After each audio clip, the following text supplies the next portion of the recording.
This news update is brought to you by... Say hello to Carol. Carol talks for a living, from morning till night. So she relies on Flo's crystal clear home phone service brought to her through Flo's 100% fiber to the home network. It keeps her in the know, and because she bundles her mobile broadband and TV services, she enjoys huge savings, so she can enjoy much more for much less. So visit any Flo retail outlet, call 1-800-804-2994, or visit discoverflow.co to find out more. One-of-a-kind connection. This is how we flow. It's Thursday, March 3rd, and time for the Barbados Today Evening News Update. Thank you for joining us. I'm Fernella Wedderburn. The country's largest public sector union will know tonight whether it can step up industrial action in its pay dispute with the management of the Grantley Adams International Airport. The decision-making body of the National Union of Public Workers met this afternoon at its headquarters on the contentious issue, now in the hands of Labour Minister Dr. Esther Bayasuku. Here's our Emmanuel Joseph with an update on what's going on at the moment. It's been close to an hour now since the leadership of the NUPW been meeting with the National Council. That's the body which has the last say to determine whether or not the union can go ahead with any planned industrial action. Shortly before the National Council met with the leadership of the NUPW, the Executive Committee met and they decided on what recommendations they will put to the National Council for what action, industrial action, they will take against the management of the Grantley Adams International Airport in their fight to get that 3.5% pay increase, which they said is due to the workers since 2010-2011. So the meeting is still going on here at the headquarters of the National Union of Public Workers, and as soon as they come out, we shall see what the decision is, what action has been decided the union will take. From the National Union of Public Workers headquarters, Emmanuel Joseph for Barbados Today. In other news, the Barbados Secondary Teachers Union wants environmental problems plaguing the Combermere school investigated as a matter of urgency. But not only that, Union President Mary Redmond is not ruling out a suggestion by senior teacher Reverend Charles Morris for the Waterford St. Michael Institution to permanently shut its doors due to the continuous issue. However, she tells Barbados Today there must first be just cause for such a move to be taken. We thought that the problems had been addressed and that everything was hunky-dory. But the fact is that the same problems have resurfaced or are resurfacing. Children are falling sick, teachers are falling sick. We are having gases, that are affecting persons again, and so we need to look seriously at this, see what it is we missed, if it's in fact something that we missed, and see where we go from there. Obviously, further investigations have to be done at the school.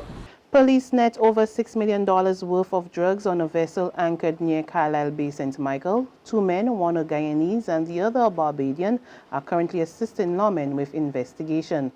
Police Public Relations Officer Acting Assistant Superintendent David Welch says 122.9 kilograms of cocaine with a street value of $6 million and 94 kilograms of cannabis worth some $375,000 was seized yesterday during an operation. A boat was also confiscated. Investigations are on the way. Lawmen are searching for 14-year-old Shaquem Ronick Sullivan and are seeking the public's help in locating him. Shaquem of First Avenue, Maxwell Hill, Christchurch, left home on Tuesday around 4:30 p.m. He is 5 feet tall, slim and dark in complexion. He has a small head, a broad nose and has a low haircut. He also speaks in a soft voice. Anyone with information pertaining to his whereabouts is asked to contact the nearest police station. In sports, Antigua's Gordon Derrick throws his heart in the ring for the presidency of CONCACAF, and he is promising to put plans in place to host the region's first professional football league if elected to office. Derrick is currently the head of the Caribbean Football Union and is also the General Secretary of the Antigua and Barbuda Football Association. He will face competition from 3 other candidates, in the May 12 vote. There's regional and international news after this short break. Secure your future, be financially strong. Since 1983, we have been there for you. A smart range of products, great tax benefits. We're the solution to your hopes and your dreams. The Barbados Workers Union Cooperative Credit Union. The Barbados Workers Union Cooperative Credit Union. Humble beginnings to smart loans, smart savings. Save smart and borrow smarter. That's the move for me. Stability, prosperity. We're the solution to your hopes and your dreams. The Barbados Workers Union Cooperative Credit Union. The Barbados Workers Union Cooperative Credit Union. Get your paper, get your paper. Only $2.25, $2.20. Who? For what? That's BSTU news. I don't read about that on Barbados today since last night. That can't only can't do. $2.20. Who?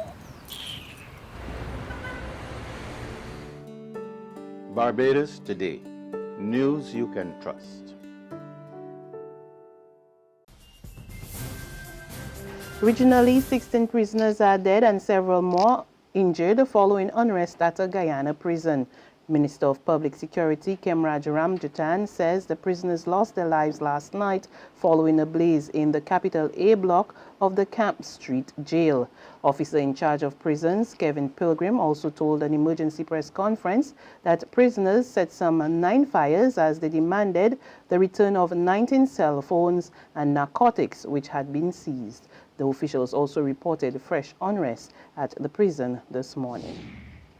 The Bahamas inches closer to enacting gender equality legislation, but first the people will have to vote on the issue in a referendum. Clint Watson of ZNS News has the story. The government over the past year and a half has been sitting with religious leaders to discuss the issues, and he feels the vote demonstrates to Bahamians the full effects of democracy. The Bahamian people will have the opportunity to remove the stain that accords our women an inferior status to men before the law.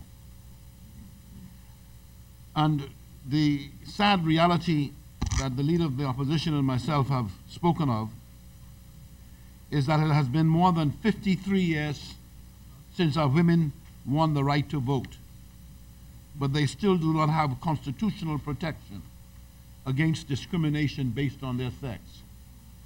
This must be seen as abhorrent to our fundamental values. The opposition overwhelmingly supported all 4 amendments. Leader Dr. Hubert Minnis says unlike 2002, the opposition's vote will not change when they walk out of Parliament. He says the FNM has been in the forefront of leading equality, having appointed the first female Governor General, Speaker of the House, Attorney General, Acting Prime Minister, and Member of Parliament. Further afield, a war of words erupted between Republican Mitt Romney and presidential candidate Donald Trump. Romney accused Trump of dishonesty in a speech in Utah today, saying he has neither the temperament or judgment to be president. Here's what he had to say. Donald Trump is a phony, a fraud. His promises are as worthless as a degree from Trump University.